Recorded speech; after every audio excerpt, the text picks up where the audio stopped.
live. I'm just waiting for video feedback on the other end.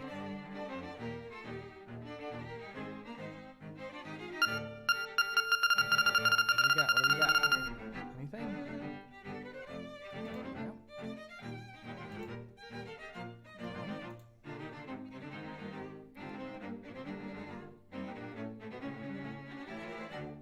Ah, yeah, okay. It looks like I'm back. Nice. All right. I don't know what happened. That doesn't usually happen. It's tradition around here for something to go wrong. Have you ever had a stream just go completely smooth? Yeah. Something always goes wrong. Unexplainable. So you got to witness that. Not a special thing. It always happens. It's just always something different. Oh, okay, hold on. Fixing the game on here.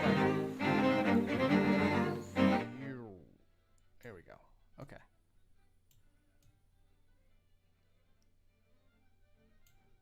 That should be good. Okay. Yeah. That should be a lot better.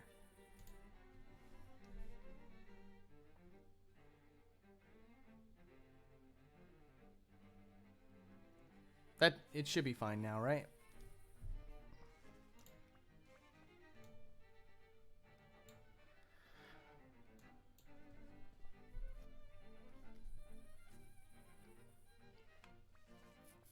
Just want to get some feedback from all y'all. Just let me know.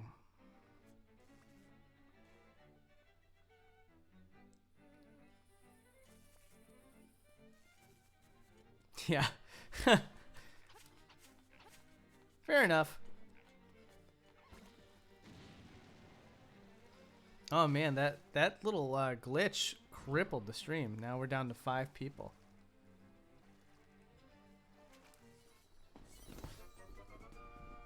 It is 2 o'clock though, on the East Coast. Thanks, man. Thanks for liking the Sailor Moon video. Yeah, I don't. Hopefully it does well. The YouTube algorithm's been kind of mean to my channel lately. Like I said, I couldn't even break 100,000 views on the last official Boundary Break episode, which was kind of pathetic for my channel standards. And I know, a lot of people would kill to have 60,000 views, but like, you know, I make investments and stuff like that. Like, you know, I pay for animators and all that stuff. So there's a lot of stuff going back into the show. So like when things don't work out, it hurts more than usual than it would have like way back in the day. So there's that. Hopefully the Sailor Moon video does well though. It's a really short video, which the YouTube algorithm doesn't like. But you know, I'm hoping that with how insane the story is, it'll actually catch on.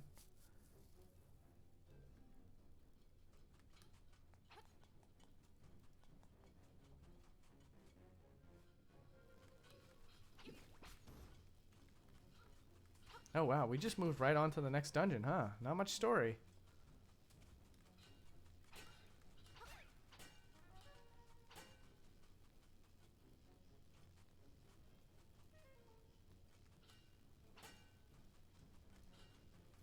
So Lane just asked, what happened to streaming Boundary Breaks?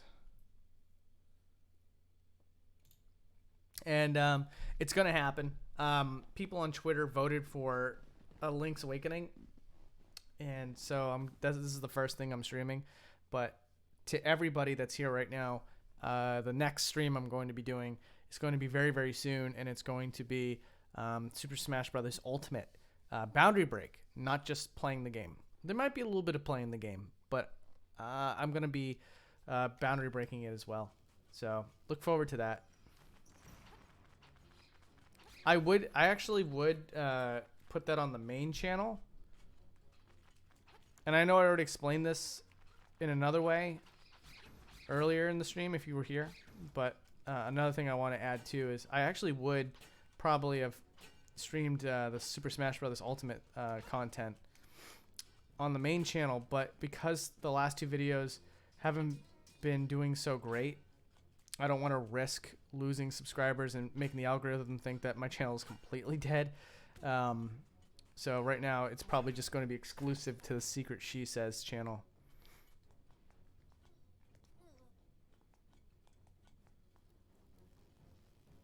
Oh, this is where we're going to get the hook shot.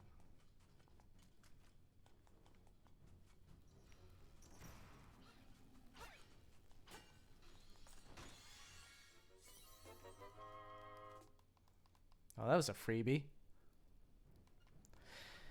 Yeah, dude. Algorithm is just, it's nuts. I have theories. Do you guys care about this at all? If you guys care about it, I'll talk about it. If not, we can move on. I'm going to see what the people in the chat say. If you want to hear me talk about my theories about the algorithm, I'll talk about it. But if not, if it's just going to go over your head anyway. All right. So when Boundary Break actually kind of picked up and became sort of popular, I was putting out episodes once a week, right? And the growth was really, really good when I was doing that. And then I became more ambitious with the show. And I wanted to... Ooh, uh-oh. Okay, good. I became more ambitious with the show. And part of being more ambitious with the show means it takes more time to create. And so I wanted to be a, like, 2 videos a month type YouTuber. You know, I didn't want to go absolutely nuts and not put out a video for like 4 months or anything crazy like that. I don't need that much time, but I needed more time than what the original upload schedule demanded. So once I started doing that, I got less views on videos, and you know, I guess that would make sense. It's like, oh, so you're not committed to your own upload schedule, then you get less views, right? But one of the weird things about my channel is that mainstream gaming publications love to write about it. So I have like a weird, what's the word? I'm very, very fortunate in that, like, I get a lot of external linkage through big websites like Kotaku and Game Informer and stuff like that. But like, that helps, obviously. That really boosts the viewership of the videos. But there's still people I can look around on the YouTube space who are doing a lot better. And you know, I look at it, and like those people absolutely deserve those types of viewerships, but they don't have the advantage of having all that amount of external linkage. And so I'm gonna have to figure this out. They don't have the advantage of all that external linkage, and so they're really just getting their views off of YouTube alone. It's or Reddit as well. You know, Reddit will share their stuff, and so I look at what's the difference between my content and their content. And at the end of the day, after studying so many different channels, I've come to the conclusion that when they got big, they had an upload schedule of like 1 video every 2 months. Or if they still put out 1 video a week, they're still consistent and still put out one video a week. That's what their upload schedule is. I've changed my upload schedule, and I think that the algorithm to this day still has this expectation on my channel to put out a video once a week. And I think that like sites like Kotaku and stuff like that are kind of keeping the channel afloat. But it's like when I don't get those external links, the channel's views like greatly suffer too. So it's kind of like, despite the fact that I'm a channel with over 600,000 subscribers, it's still really difficult to maintain even like 1/5 of that viewership of people who subscribe to the channel. It's very interesting. Again, I think like if I really wanted to grow the channel more, I'd have to figure out a way to get a video out a week, and they'd also have to be like full Boundary Break episodes, because if the subscribers don't like the content, then that's also a flag to the YouTube algorithm. And then it won't serve out the videos because it was once a week. So, I mean, like, you guys might remember when I tried doing a new format for Boundary Break. Some of you might. Where I did, like, the Let's Play series. Yeah, so it looks like someone's already mentioned it. I did, like, a Let's Play-esque kind of Boundary Break series, and it didn't really go over well. I mean, like, I think people thought it was okay, but the quality obviously wasn't there. It just simply couldn't be, because part of why I would go with a Let's Play format is because it's a little easier to manage. But yeah, so that was the issue. And so when the subscribers were tuning out, then the algorithm was like, well, if the subscribers don't even like it, why should we serve it out to people, essentially? And so I'm kind of like in a pickle. I basically have to figure, like, I'm thinking, again, it's all theory. I could be completely wrong, but you know, I've been studying it, and it's not super important. So long as I can maintain enough views where I can support myself, that's all that really matters. I'm not aspiring to be the next MatPat. But yeah, even that's kind of like somewhat threatened. So it's kind of like I'm constantly challenging myself and trying to figure out ways to excite the YouTube space, you know? That's why I keep getting, like, developers on board to talk about the games. That's why, you know, I don't want to give out too much details about how that last video came to be, but it took a lot of effort on my end. I'll just say that. You know, it's all in an effort to, you know, kind of outdo myself month after month, you know?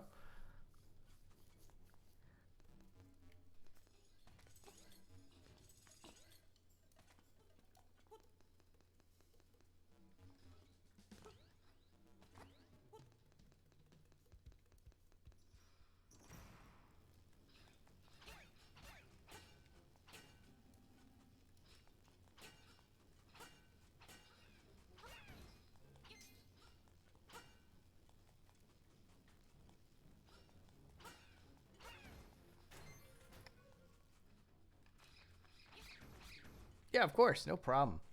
Yeah, and I'm not, you know, for the record, I am working hard, but at the same time, I'm not doing what I did when I was working weekly. When I was working weekly, I was, this is what my schedule was like. I woke up at 7 in the morning, got ready for work, would show up at work at 9 o'clock, would work until like around 5 o'clock. Wouldn't be able to get home until 6 because of traffic. The second I got home at 6, I was just working on Boundary Break episodes. And the secret to how I managed to pull it off weekly was I wasn't completing the games. I would just play as much as I could for the first 3 days, and then on the last 2 days of the week, I would just edit. And back then I had so much motivation to edit. You know, I think probably the single most mundane, hard to deal with thing about doing Boundary Break is the voice recording and then editing. It's so tedious and long, and like, you know, I eventually get to where I want to be, but at the same time, it, like, my brain just is very intolerant. It just wants to be like, no, you don't want to do this. It's collecting the footage that's really fun for me.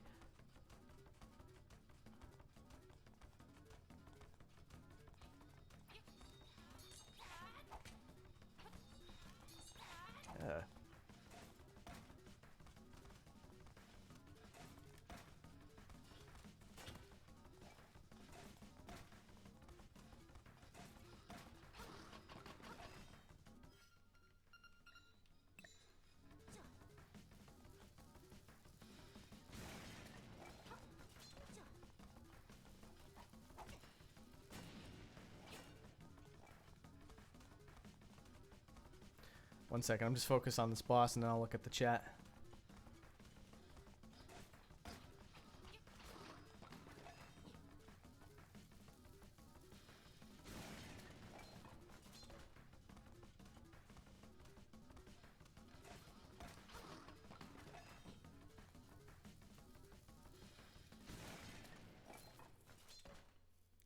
Eric, I can't beat you. I'm out of here. All right, fair enough. I'm gonna guess that I have to be reintroduced to that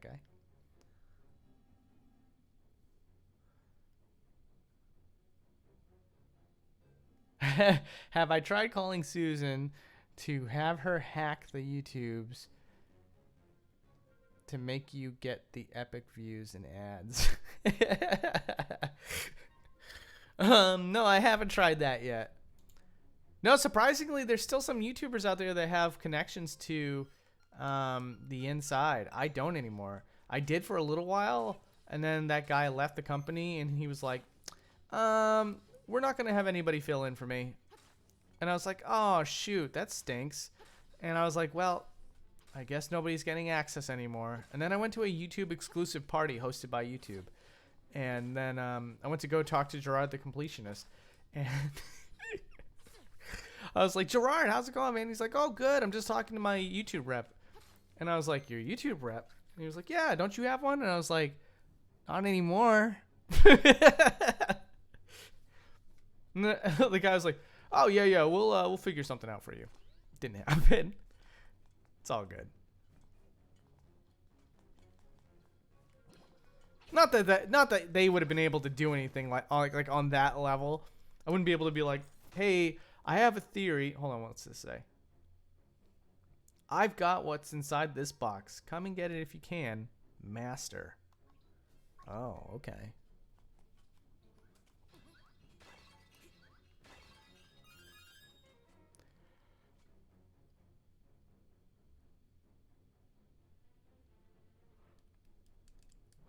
A game theory? No, it's well, a gaming YouTuber theory, I guess.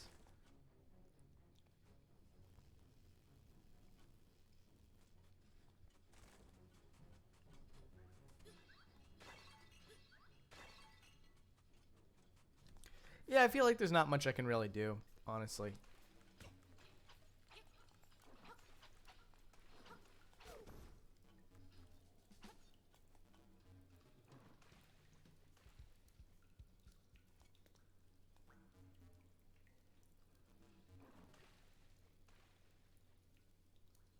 You see, she says billboards on all major highways and posters at comic book stores and game shops. Or you're suggesting that I do that. Hey, you know what? If any of you guys know Mr. Beast, I know he did that for PewDiePie. Maybe he could do that for me.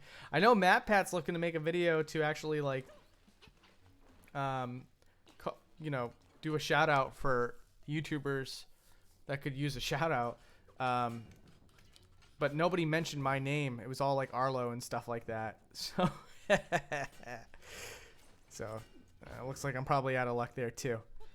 I think it's really cool that he's doing that, but I sincerely doubt that I'll get a shout out in that video if it hasn't come out already.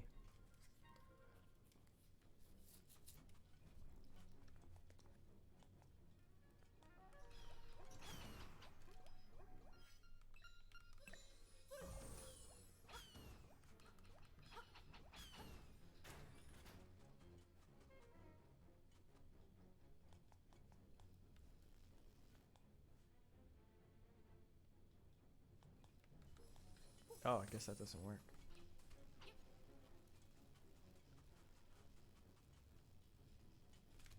Oh, getting a little tired. I might hit the bed soon.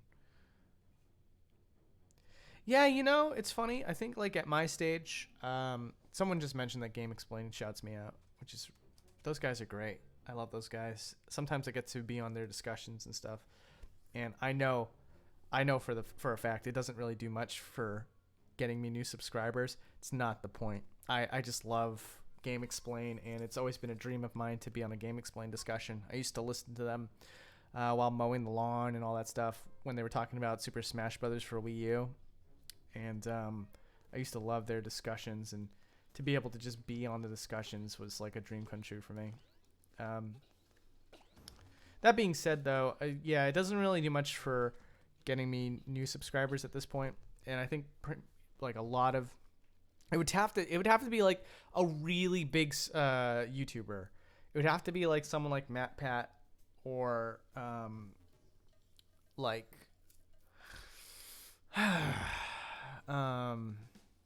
see, I don't want to call out some of the weird ones. Like Philip DeFranco. But also, Philip DeFranco calls out a lot of people in one video, so that also wouldn't help too much. He would have to like single me out, and again, not expecting that ever to happen. Nor do I want you guys to reach out to him to try to make it happen. But like, yeah, like, there's like colleagues on the same tier as me. There's some that are a little bit bigger, and I've been on their channels, and they've like explicitly said like, oh, subscribe to She Says and stuff like that, and it's never been like life changing, like it has been in the past for some other YouTubers.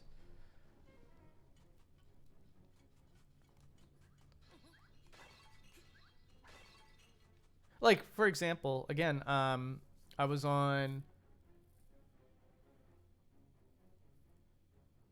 Yeah, that's true too. Yeah, it's not even about the subscribers really. It's more about like the accessibility to game developers. Like a dream of mine, like one of the biggest goals is to eventually get someone from Nintendo to guest on the show.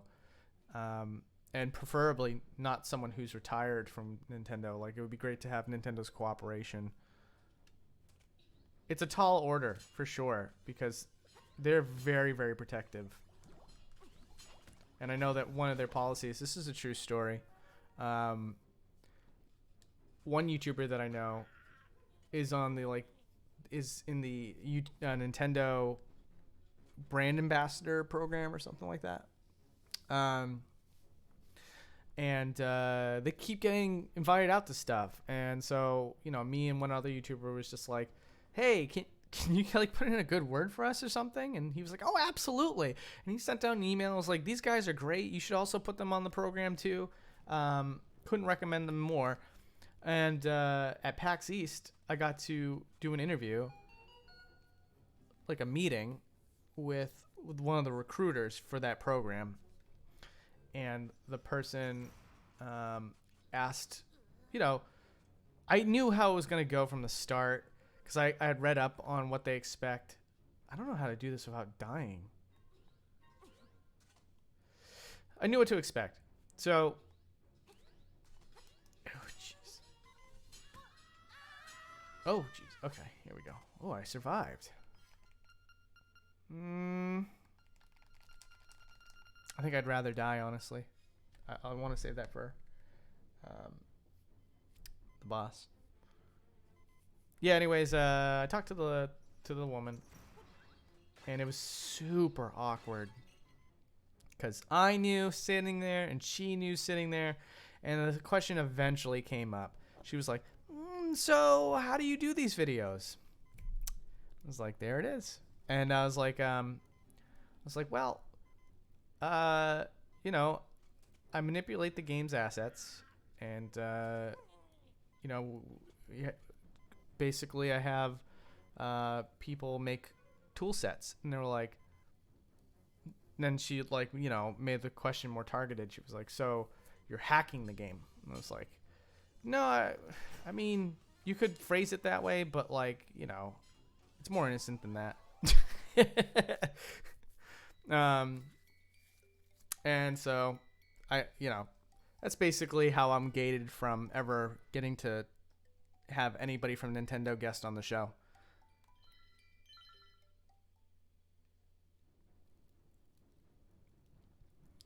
Start a hashtag She Says Is Over party on Twitter, and it's just like, haha, kidding, go watch Boundary Break.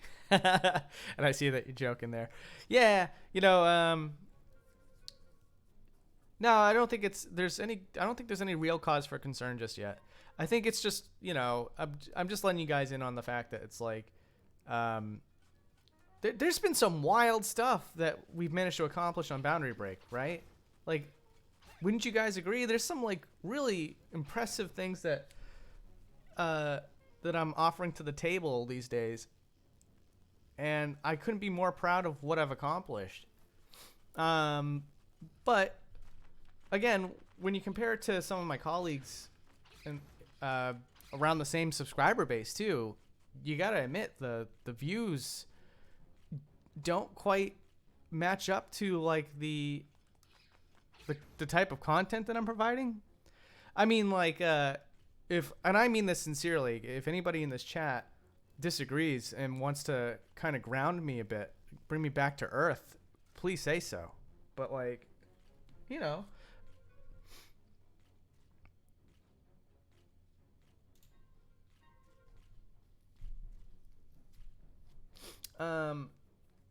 sorry, I got distracted by reading the chat. But like, there's not a lot of people doing Boundary Break. There's very few people doing it. There's certainly not as many people doing dedicated Boundary Break content. They tend to like float around with different subject matter and stuff like that. And then on top of all of that, getting the actual game developers on the show, as well as sometimes voice celebrities like David Hayter and stuff. It's crazy.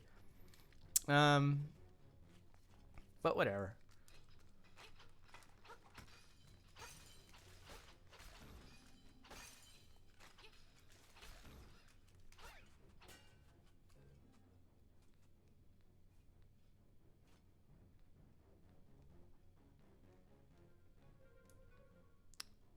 Pro Mike 5, you're saying that I get more views than a lot of people that you're sub to, and they have more subs. That's good. I feel really bad for the people that you're referring to. That's unfortunate.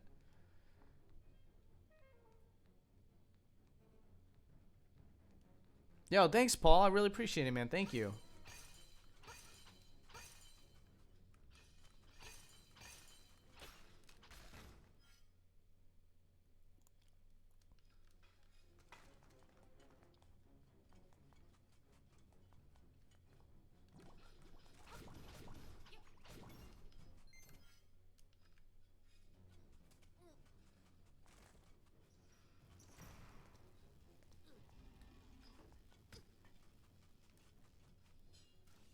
Bleh.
Oh, wow. I just did that on a guess.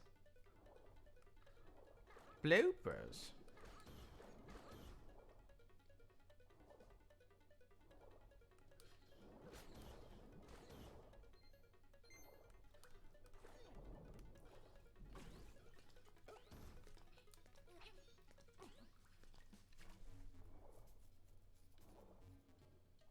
I can't wait to get this Super Smash Bros. Ultimate episode out. I'm actually going to be collabing with another YouTuber. And it's actually for a good reason, too.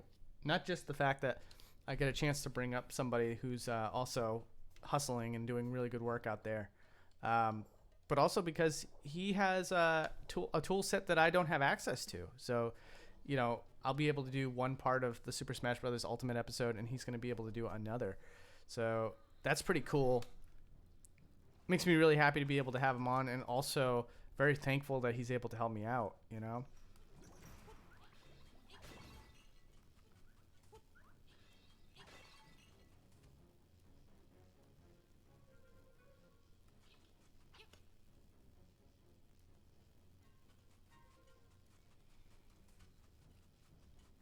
Oh, all right. I think 2:30 in the morning is probably a good spot.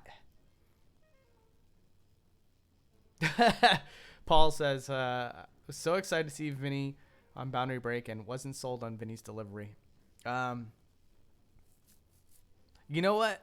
Let me put it this way. I don't think that if he had done it any other way, they would have lived up to what his fans expected. um, James asked, "Do I say GIF or GIF?" I'm almost certain that's what you're trying to say. All right, here we go. This is my take on that subject. The original creator of the oh geez, I can't remember the actual what it actually stands for. Well, let me just put it this way real quick. I'm so glad that we were able to get up to 14 people just as I'm ready to leave. But oh, but you know what? That's part of the fun, isn't it? I think Vinny was almost deliberately trying to be sheepish, I guess is like the best way to put it. You know, I told him like, you can take this as non-seriously as you want, and yeah, no, I was so excited to have him on at all. I think honestly, it's really fun to be on his streams because like, I get to, well, first of all, he's hilarious, and when he's in the correct element, he's like one of the most entertaining people to listen to. So to be able to be that guy that can actually speak to Vinny, while he's doing his thing, it's infinitely better. But I would still have Vinny on any other time of the week. Anyways, yeah, the GIF and GIF debate. I know that the original creator likes to pronounce it as GIF, but with all due respect to that gentleman, he created a series of words and then it became an acronym. So he created that moving image format, but I don't think that he genuinely thought like, oh, it's a GIF. I think he was probably calling it by its full name, and then when asked, he was like, it's GIF. I call it GIF.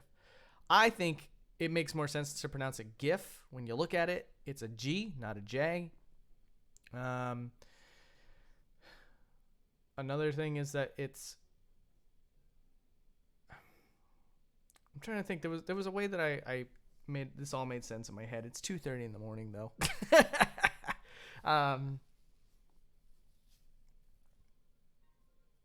That's right. Okay, yeah, Paul. So you mentioned the fact that the G stands for graphic, GIF. If the G stood for genie, then it would make sense to say GIF.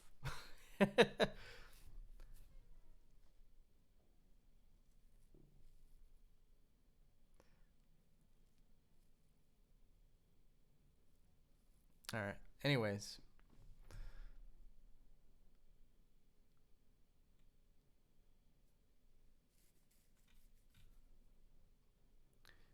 Anthony says, thanks for putting on this stream for us tonight. You're loyalists. We're looking forward to it, and it is appreciated. I appreciate you, sir. Honestly. Thank you so much. I'm so glad that you were able to stick around the entire time. I know that I was on here for like a good hour or something like that, so it means a lot. Giraffic. Thank God that's not how that word's pronounced. Thank God I can't pronounce words right now.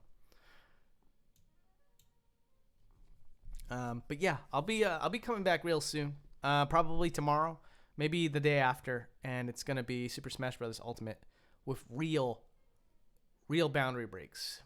So, hope you guys come back and tune in. And if you don't, hey, I hope you tune in for the actual episode. It's gonna be a wild one. All right, guys. I'm gonna go to sleep. Oh my goodness. Take it easy, all of you. You're the best. Good night.